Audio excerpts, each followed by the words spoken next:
నమస్కారం వార్తలకి స్వాగతం. ఇక వార్తల్లోని వివరాలు. రుయా ఆసుపత్రిలో చికిత్స పొందుతున్న మానసిక దివ్యాంగుల ప్రత్యేక ఆశ్రమ పాఠశాలలో వసతి పొందుతున్న డయేరియా బాధితులను పరామర్శించి వారికి మెరుగైన వైద్యం అందించేలా ప్రత్యేక చర్యలు చేపట్టాలని జిల్లా కలెక్టర్ ఎస్ వెంకటేశ్వర్ వైద్యాధికారులను ఆదేశించారు.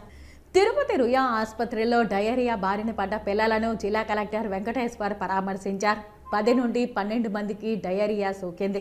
16 మంది రుయాలో చికిత్స పొందుతున్నారు. ఇందులో 2 పరిస్థితి విషమంగా ఉండడంతో స్విమ్స్ ఆసుపత్రికి తరలిస్తున్నారు.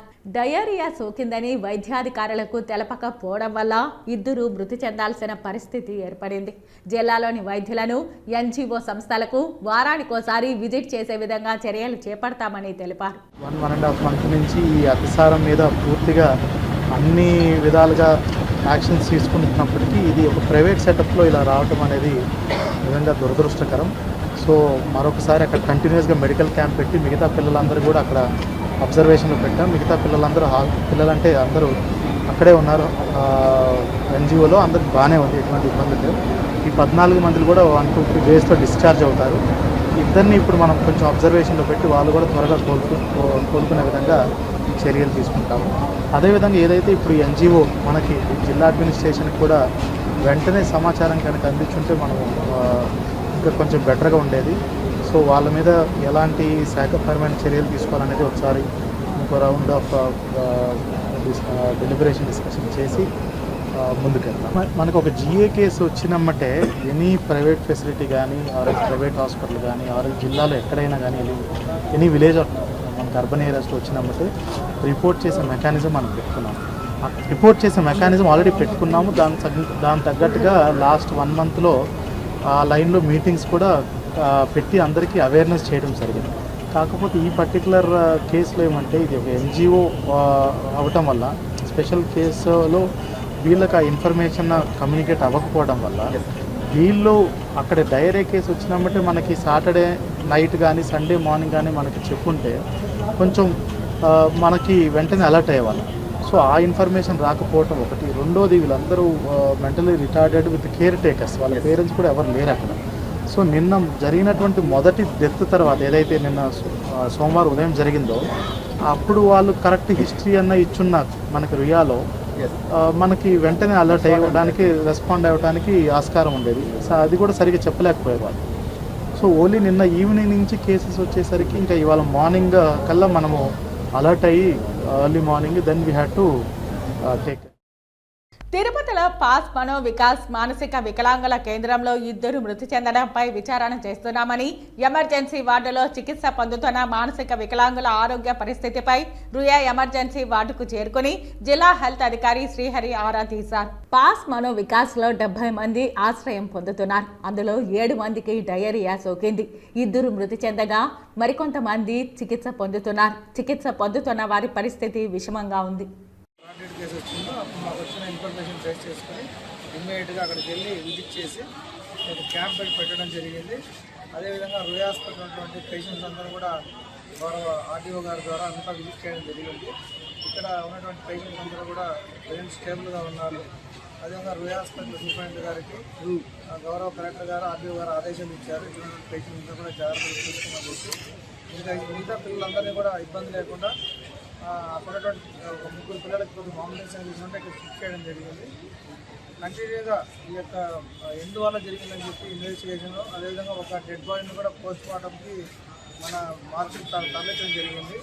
ఇన్వెస్టిగేషన్ ఇచ్చే ప్రిలిమినరీ రిపోర్ట్ ప్రకారం ఫర్దర్గా ఎలా యాక్షన్ దానికి చేయడం జరుగుతుంది.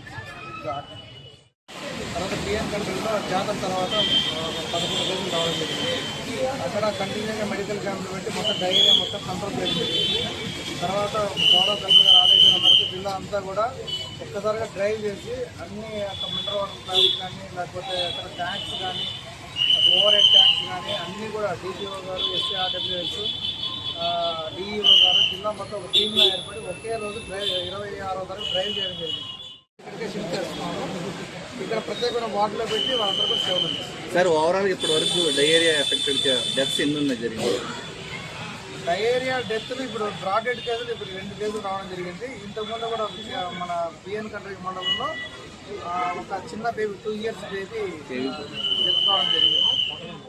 కూటమి ప్రభుత్వం అధికారంలోకి వచ్చిన వెంటనే ముఖ్యమంత్రి నారా చంద్రబాబు నాయుడు సంస్కరణల దిశగా పంచరత్నాల పథకాలపై తొలి సంతకం చేశారని, దీంతో రాష్ట్ర అభివృద్ధికి శ్రీకారం చుట్టారని తిరుపతి మాజీ ఎమ్మెల్యే సుగుణమ్మ పేర్కొన్నారు. సోమవారం సాయంత్రం తిరుపతి ప్రెస్ క్లబ్ లో ఏర్పాటు చేసిన మీడియా సమావేశంలో ఆమె మాట్లాడారు.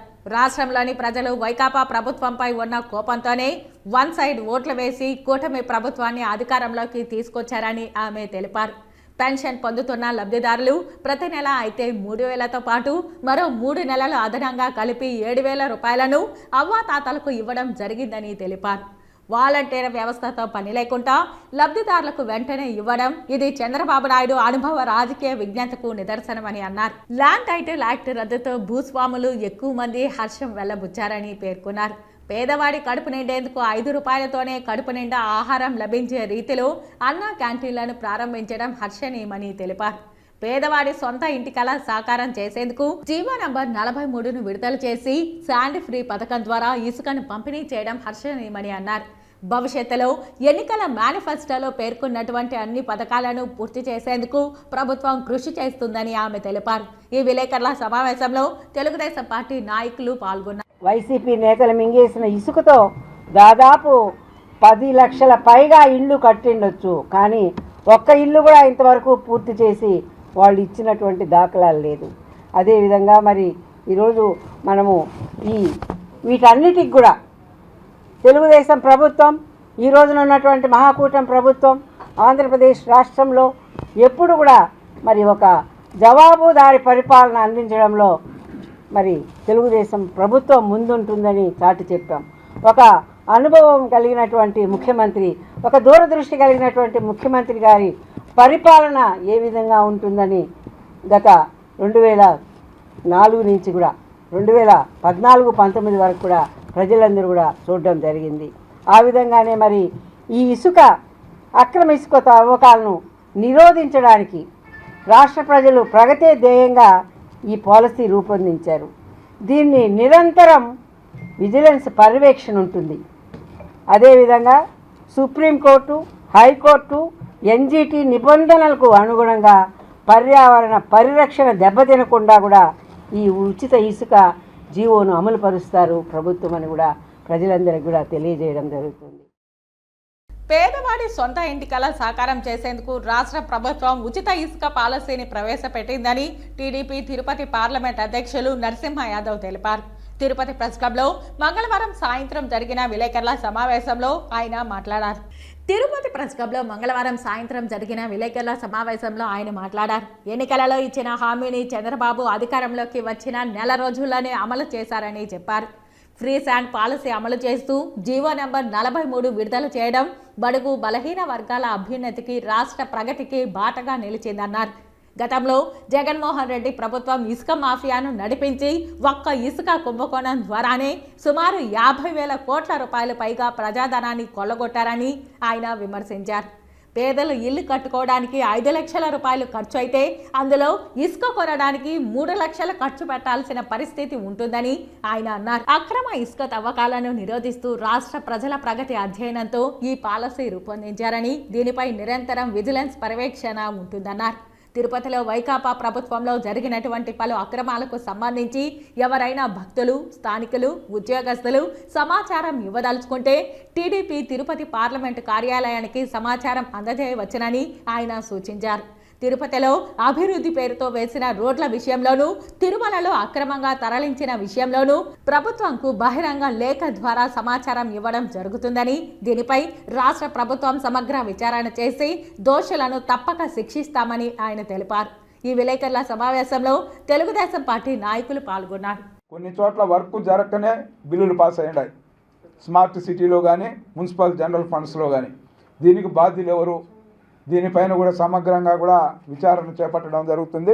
ముఖ్యమంత్రి గారికి కూడా త్వరలోనే ఇక్కడ జరిగిన అన్ని విషయాలను కూడా క్షుణ్ణంగా కూడా బహిరంగ లేఖ ద్వారా కూడా వాటన్నిటిపైన ఏ విధంగా విచారణ జరపాలో బహిరంగంగా కూడా విజ్ఞప్తి చేస్తాం. ప్రజలందరూ కూడా ఎక్కడ ఏ విధమైన అక్రమాలు జరుగున్నా, ఏ విధమైన ప్రభుత్వ ధనం దుర్వినియోగం విధంగా మీ దృష్టికి వచ్చినా ఎవరైనా సరే వాళ్ళ పేర్లు బయట పెట్టాం.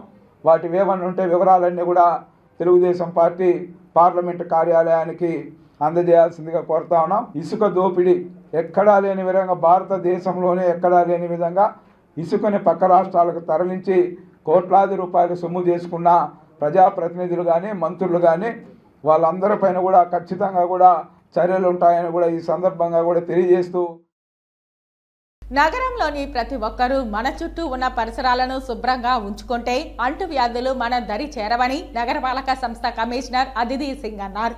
నగరపాలక సంస్థ పరిధిలోని తిమ్మినాయుడుపాలెం, హరిజనవాడ, రెడ్డిగుంట, ఉప్పరపాలెం తదితర ప్రాంతాలలో హెల్త్, ఇంజనీరింగ్ అధికారులతో కలిసి మంగళవారం తెల్లవారుజాము నుండి కమిషనర్ పారిశుద్ధ్య పనులు, త్రాగునీటి సరఫరాను కమిషనర్ తనిఖీ చేశారు.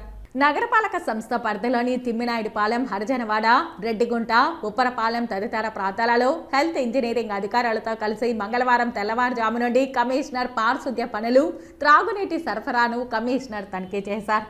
ఈ సందర్భంగా కమిషనర్ మాట్లాడుతూ డెంగ్యూ, డయేరియా వంటి వ్యాధులు ప్రబలకుండా నగరపాలక సంస్థ తరపున ఎన్ని చర్యలు చేపట్టినా వాటికి ప్రజల సహకారం కూడా ఉండాలని అన్నారు. ప్రస్తుతం వర్షాలు కురుస్తున్నాయని మీ ఇంటి పరిసరాలను పరిశుభ్రంగా ఉంచుకోవాలని అన్నారు. తద్వారా విష జ్వరాలు, అంటువ్యాధులకు కారణమైన దోమలు తదితరాలు పెరగకుండా ఉంటాయని అన్నారు. ముఖ్యంగా ఇండ్ల వద్ద ఎక్కువ రోజులు నీరు నిల్వ ఉండకుండా చూడాలని ప్రజలకు సూచించారు. వారంలో ఒకరోజు డ్రై డే పాటించాలని చెప్పారు. ప్రజల సహకారంతోనే వ్యాధులు రాకుండా అడ్డుకట్ట చేయగలమని ప్రజలు తమకు సహకరించాలని కోరారు. మురుగునీటి కాలువల్లో ఎక్కడా చెత్త ఉండకుండా, లార్వా పెరగకుండా ఎప్పటికప్పుడు శుభ్రం చేయాలని సిబ్బందిని ఆదేశించారు. కాలువల్లో, గుంటలలో ఆయిల్ బాల్స్ వేయాలని, మలేరియా మందులు పిచికారీ చేయాలని, బ్లీచింగ్ చల్లాలని సిబ్బందికి చెప్పారు. నగరంలో ఎక్కడా త్రాగునీరు కలుషితం కాకుండా తగు చర్యలు తీసుకోవాలని సూచించారు. వర్షాలు కురుస్తున్న నేపథ్యంలో పారిశుద్ధ్య పనులు మరింత మెరుగ్గా చేపట్టాలని అన్నారు. అంటువ్యాధులు ప్రబలకుండా చర్యలు చేపట్టాలని చెప్పారు. కమిషనర్ వెంట municipal engineer Venkataramireddy, DE Vijayakumar Reddy, health officer doctor Yuva Anvesh Reddy, sanitary supervisor Senchaiah, Sumathi తదితరులు ఉన్నారు. సిబిఐ అధికారులమని చెప్పి చంద్రగిరి నియోజకవర్గం మాజీ ఎమ్మెల్యే ఎన్ఆర్ జయదేవనాయుడు అకౌంట్లో 48,49,000 రూపాయలు సైబర్ నేరగాళ్లు లూటీ చేసిన ఘటన చోటు చేసుకుంది. తిరుపతి జిల్లా చంద్రగిరి నియోజకవర్గం పాకాల మండలం పాకాల పోలీస్ స్టేషన్లో ఉదయం సుమారు 10 గంటల సమయంలో పాకాల టౌన్ కమ్మ వీధిలో కాపరముండు మాజీ శాసన సభ్యుడు ఎన్ఆర్ జయదేవనాయుడు తండ్రి ఎన్కే రామానుజుల నాయుడు సెల్ నంబర్కి వాట్సాప్ కాల్ చేసి మేము సుప్రీంకోర్టు చేత నియమించబడిన సిబిఐ ఆఫీసర్లమని చెప్పారు. మీ పాకాల దగ్గర మనీ లాండరింగ్ జరిగిందని, అందులో మీ పేరు కూడా ఉందని పేర్కొన్నారు. మీ అకౌంట్లో ఉండే డబ్బులు మొత్తం మేము చెప్పే అకౌంట్కి వేస్తే తప్ప మిమ్మల్ని వదలము, మీరు వేయకుంటే మిమ్మల్ని అరెస్టు చేసి జైల్లో పెడతామని బెదిరించారు. ఎన్ఆర్ జయదేవనాయుడుకు గల 4 ఎస్బీఐ అకౌంట్ల నుండి మరియు 2 యూనియన్ బ్యాంక్ అకౌంట్ల నుండి మొత్తం 48,49,000 రూపాయల డబ్బులను వాళ్ళు ఇచ్చిన అకౌంట్ నంబర్లకు ట్రాన్స్ఫర్ చేసి మోసం చేసినారని తెలుసుకుని సోమవారం పాకాల పోలీస్ స్టేషన్కు వచ్చి ఫిర్యాదు చేశారు. ఆర్ఆర్ ఫౌండేషన్ సభ్యుని జన్మదినాన్ని పురస్కరించుకొని అలిపిరి బస్టాండ్ వద్ద 200 మంది అనాథలకు, అభాగ్యులకు అన్నదానం చేశారు.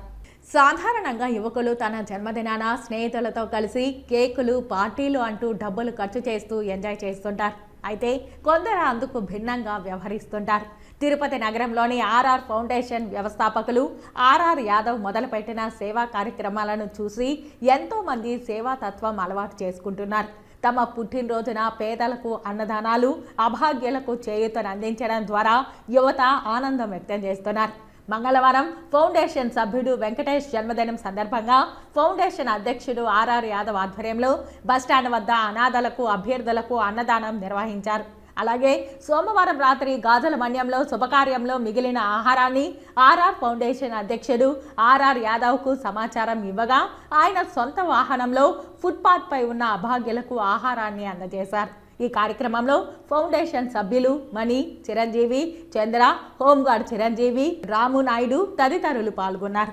ఈరోజు నా మిత్రుడు వెంకీ జన్మదిన వేడుకల సందర్భంగా లేని వ్యక్తులకు ఆర్ఆర్ ఫౌండేషన్ ఆధ్వర్యంలో 200 మందికి అన్నదానం చేయడం జరిగింది. అదేవిధంగా ఎన్నో సేవా కార్యక్రమాల్లో నా మిత్రుడు ముందరుండి చనిపోయిన వ్యక్తులకు కానీ, అన్నం లేని వ్యక్తులకు కానీ, బడికి వెళ్ళే పిల్లలకి పుస్తకాల కాడ నుంచి కానివ్వండి, ప్రతి ఒక్క అవసరమైన వస్తువులకు ముందరుండి ఆర్ఆర్ ఫౌండేషన్ ద్వారా ఎన్నో సేవా కార్యక్రమాలు చేశారు. అలాంటి నా మిత్రుడు వెంకటేష్కి జన్మదిన వేడుకల సందర్భంగా 200 మందికి అన్నదానం చేయడం జరిగింది, యువత అందరూ కూడా కలిసి. తిరుచానూరు ఫ్లైఓవర్ కూడలి వద్ద జనసేన తిరుపతి రూరల్ అధ్యక్షులు వెంకట్రాయల్ జన్మదిన వేడుకలను మంగళవారం ఘనంగా నిర్వహించారు. పుట్టినరోజు సందర్భంగా అన్నదాన కార్యక్రమం నిర్వహించడం చాలా సంతోషంగా ఉందని జనసేన తిరుపతి రూరల్ అధ్యక్షులు వెంకట్రాయల్ అన్నారు. తిరుచానూరు ఫ్లైఓవర్ కూడలి వద్ద జనసేన తిరుపతి రూరల్ అధ్యక్షులు వెంకట్రాయల్ జన్మదిన వేడుకలను మంగళవారం ఘనంగా నిర్వహించారు. జన్మదిన వేడుకలను పురస్కరించుకుని తిరుచానూరు జనసేన ముఖ్య నాయకులు పెద్ద ఎత్తున బాణసంచా పేల్చి భారీ కేక్ కట్ చేసి వెంకట్రాయల్కు జన్మదిన శుభాకాంక్షలు తెలిపారు. ఆ తరువాత అన్నదాన కార్యక్రమాన్ని నిర్వహించారు. ఈ సందర్భంగా వెంకట్రాయల్ మాట్లాడుతూ జనసేనాని పవన్ కళ్యాణ్ ఆశీస్సులతో జన్మదిన వేడుకలను జరుపుకోవడం చాలా సంతోషకరంగా ఉందని అన్నారు. శ్రీ పద్మావతి అమ్మవారి కృపతో అన్నదానం నిర్వహిస్తున్నామని తెలిపారు. తనకు పుట్టినరోజు శుభాకాంక్షలు తెలియజేసిన ప్రతి ఒక్కరికి ధన్యవాదాలు తెలియజేశారు. ఈ కార్యక్రమంలో తిరుపతి రూరల్ ఉపాధ్యక్షులు ప్రతాప్ రెడ్డి, తిరుపతి నగర కార్యదర్శి హేమంత్ రాయల్, తిరుపతి రూరల్ జనసేన ముఖ్య నాయకులు ధనంజయ్ మరియు జన సైనికులు సంతోష్, చెన్ని, మల్లి, వేలు, గురు తదితరులు పాల్గొన్నారు. తిరుచానూరు రూరల్ మండల అధ్యక్షుడు వెంకట్రాయల్ గారు పుట్టినరోజు జరుపుకుంటున్నారు. ఆయన ఆయుర్వేద ఉండి ఇలాగే మరిన్ని పుట్టినరోజులు జరుపుకోవాలని మేమంతా జనసేన పార్టీ నాయకులంతా కోరుకుంటున్నాము. ఇంకా ఏదైతే పవన్ కళ్యాణ్ గారు ఆయన ఆశయాల్లో మొదటి ఆశయమైన పేదలు ఎక్కడుంటే అక్కడ అన్నదానం చేయమని ఆయన ఆశయము. అలాంటిది మన మిత్రుడు వెంకట్రాయలు మొదటగా ఎప్పుడు సేవా కార్యక్రమాల్లో ముందుంటాడు తను. అటు ఈరోజు భవన నిర్మాణ కార్మికులకి ఇక్కడ దాదాపు 300 నుంచి 400 మందికి మార్నింగ్ పొద్దున్నే అన్నదాన కార్యక్రమం చేయడం మేము చాలా ఆనందంగా ఫీల్ అవుతున్నాము. దీంతో పాటు ఇంకా ఆయన చాలా కార్యక్రమాలు చేస్తూ ఉంటాడు. ఈ తిరుపతి ఇక్కడ కానీ తిరుచానూరులో కానీ ఎవరన్నా అనారోగ్యంగా ఉన్నా లేదంటే ఆయన దగ్గరకి వచ్చిన మెడిసిన్స్ ఇవ్వడము, ఇలా ఎన్నో కార్యక్రమాల్లో ఆయన ముందుంటాడు. ఆ వెంకటేశ్వర స్వామి ఆయనకి ఆరోగ్యాలు కలిగించి అష్టైశ్వర్యాలు కలిగించాలని మేమంతా జన సైనికుల తరఫున ఆయనకి మరొకసారి పుట్టినరోజు శుభాకాంక్షలు తెలుపుతున్నాము. జై జనసేన, జై పవన్ కళ్యాణ్ గారు. మా ప్రియమైన మిత్రుడైన రాయల్ వెంకట గారికి హార్దిక శుభాకాంక్షలు చెప్తున్నాం. అలాగే ఈ తిరుచానూరు పద్మావతి అమ్మవారు ఆశీస్సులు ఉండాలనేది, అలాగే మా ఫ్రెండ్ సర్కిల్లో ఉన్న జనసేన సైనికులందరికీ ఆయన వెనక వెంట ఉండి మేము ఇంకా మరిన్ని కార్యక్రమాలకు ముందు పాల్గొంటామని మేము మనస్ఫూర్తి కోరుకుంటున్నాం. జై జనసేన, జై వెంకట్. మా అధినేత శ్రీ పవన్ కళ్యాణ్ గారి మొదటి సిద్ధాంతాల్లో మొదటిది కార్మికులకి పేదలకి అండగా ఉండండి చెప్తుంటాడు. అదే మనం దాన్ని పాటిస్తూ ఈరోజు మన రాయల్ వెంకట అన్న గారు తిరుపతి రూరల్ మండలం ప్రెసిడెంట్ ఈరోజు తెల్లారితో మనం ఒక 400 మందికి టిఫిన్ కార్యక్రమం చేయడం జరిగింది. సో అన్న పుట్టినరోజు సందర్భంగా ఇలా చేయడం జరిగింది. ఇదే కాకుండా పవన్ కళ్యాణ్ బర్త్డే కానీ పార్టీ ఆవిర్భావ దినోత్సవం కానీ అన్న బర్త్డేకి ప్రతి ఒక్కరికి ఫస్ట్ చేసే పని మేము ట్రావెల్ ఎక్కడ ఉంటే అక్కడ వెళ్ళి సేవా కార్యక్రమం చాలా చేస్తుంటాము. మన నవజంలో కానీ మన చీరలు పంచడం కానీ రైస్ పంచడం కానీ ఇలాంటి కార్యక్రమాలు చాలా చేశాడు అన్న. అలాంటి సిద్ధాంతాలు నచ్చాయి కాబట్టి మేము పార్టీలో చేరాం. ఆ సిద్ధాంతాలన్నీ మన పవన్ కళ్యాణ్ గారిలో ఉన్న సిద్ధాంతాలన్నీ వెంకటన్న గారిలో మేము చూసాం కాబట్టి వెన్నంటే మేము నడుస్తామని చెప్తున్నాము. సందర్భంగా వెంకట్ గారికి జన్మదిన శుభాకాంక్షలు. తిరుమల శ్రీవారి ఆలయంలో జూలై 16వ తేదీన సాలకట్ల ఆనివారి ఆస్థాన పర్వదినాన్ని పురస్కరించుకొని మంగళవారం కోయిల ఆల్వార్ తిరువంజనం శాస్త్రోక్తంగా జరిగింది. ఈ సందర్భంగా ఆలయం వెలుపల టీటీడీ ఈవో జె శ్యామలరావు మీడియాతో మాట్లాడుతూ సంవత్సరంలో 4 సార్లు అనగా ఉగాది, ఆనివారి ఆస్థానం, బ్రహ్మోత్సవాలు, వైకుంఠ ఏకాదశి పర్వదినాల ముందు వచ్చే మంగళవారం కోయిల ఆల్వార్ తిరుమంజనం నిర్వహించడం ఆనవాయితీగా వస్తోందన్నారు. ఈ సందర్భంగా ఆనంద నిలయం మొదలుకొని బంగారు వాకిలి వరకు శ్రీవారి ఆలయం లోపల ఉపదేవాలయాలు, ఆలయ ప్రాంగణం, పోటు, గోడలు, పైకప్పు, పూజా సామాగ్రి తదితర వస్తువులను నీటితో శుభ్రంగా కడుగుతారని చెప్పారు. కాగా స్వామివారి మూల విరాట్టును వస్త్రంతో పూర్తిగా కప్పి ఉంచి శుద్ధి అనంతరం నామకోపు, శ్రీచూర్ణం, కస్తూరి పసుపు, పచ్చాకు, గడ్డ కర్పూరం, గంధం పొడి, కుంకుమ, కిచిలిగడ్డ, తదితర సుగంధ ద్రవ్యాలు కలిపిన పవిత్ర పరిమళ జలాన్ని ఆలయం అంతటా ప్రోక్షణం చేస్తారు. ఆ తర్వాత స్వామివారి మూల విరాట్కు కప్పిన వస్త్రాన్ని తొలగించి ప్రత్యేక పూజ, నైవేద్యం కార్యక్రమాలను అర్చకులు శాస్త్రోక్తంగా నిర్వహించారు. అనంతరం భక్తులకు సర్వదర్శనం ప్రారంభించారు. ఈ సందర్భంగా అష్టదళ పాద పద్మారాధన సేవను టీటీడీ రద్దు చేసింది. నమో వెంకటేశాయ. కుయిలాల్వా తిరుమంజనం సంవత్సరానికి 4 సార్లు చేస్తామనేది మీకు తెలిసిందే. ఈసారి అనివార్య ఆస్థానం ముందు టెంపుల్ అంతా కూడా శుద్ధి చేయడం జరిగింది. Thank you. తిరుమల శ్రీ వెంకటేశ్వర స్వామి వారిని ఈరోజు ఉదయం విఐపి విరామ సమయంలో పలువురు ప్రముఖులు దర్శించుకున్నారు. తిరుమల శ్రీ వెంకటేశ్వర స్వామి వారిని ఈరోజు ఉదయం విఐపి విరామ సమయంలో సంగీత దర్శకుడు విద్యాసాగర్, నటుడు గణేష్ వెంకటరామన్ వేర్వేరుగా దర్శించుకున్నారు. వీరికి టీటీడీ అధికారులు దర్శన ఏర్పాట్లు చేశారు. దర్శన అనంతరం రంగనాయకుల మండపంలో వేద పండితులు వేదాశీర్వచనం అందించగా ఆలయ అధికారులు పట్టు వస్త్రంతో సత్కరించి తీర్థ ప్రసాదాలను అందజేశారు.